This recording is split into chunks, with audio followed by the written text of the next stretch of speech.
السلام عليكم ورحمه الله وبركاته. ازيكم عاملين ايه؟ يا رب تكونوا بخير. النهارده هنعمل الايس كريم المانجا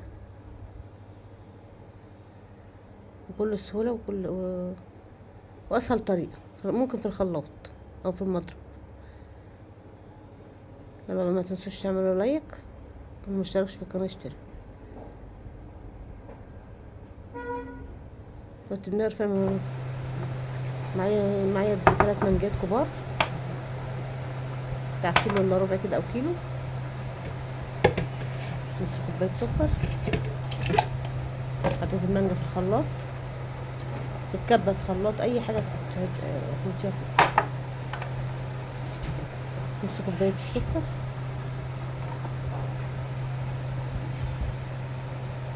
لو عندك بقى عسل نحل حطي معلقه،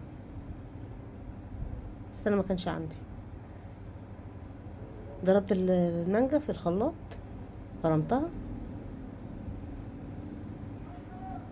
هنا بقى في الطبق هنحط كوبايه الا ربع كريم شانتيه. هنعمل الكريمه بتاعت المانجا، كوبايه لبن او نص كوبايه كريم شانتيه، كوبايه الا ربع. وهنضربها بالمضرب اليدوي الكهربائي.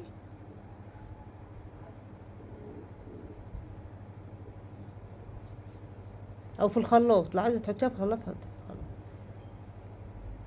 هنحط المانجا على بعد الكريمه ما ضربنا الكريمه، هنقلبها تقليبه كده.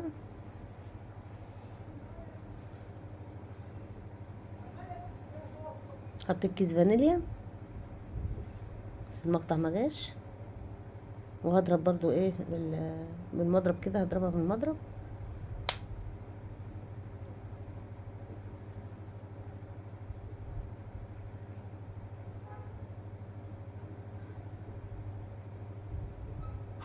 واحط لون غذائي، لون طبيعي غذائي اصفر عشان يغمقها شويه.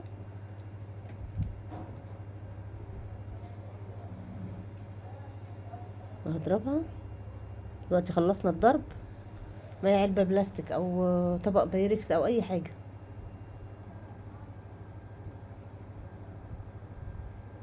اي حاجه تحطيها في التلاجة في الفريزر.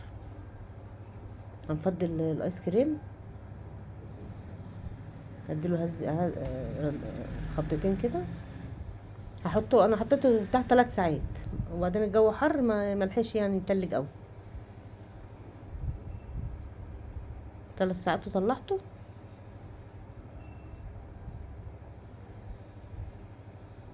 دلوقتي هغرف الايس كريم. هو ما تلكش، او كان عايز مثلا قد 6 ساعات كده، 5 ساعات، او من بالليل للصبح، عشان ما لحقش يتلج قوي معايا. 3 ساعات ما لحقش تلج من الجناب. الوسط سايبه، اللي في النص سايب.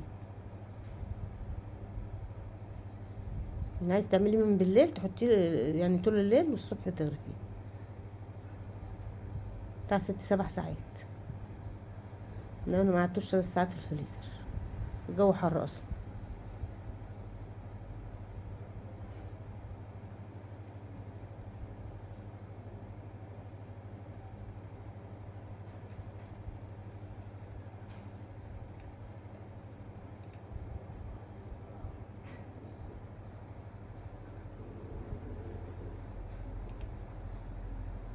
يعني هنحط فوق، نغرفه كده في البوله.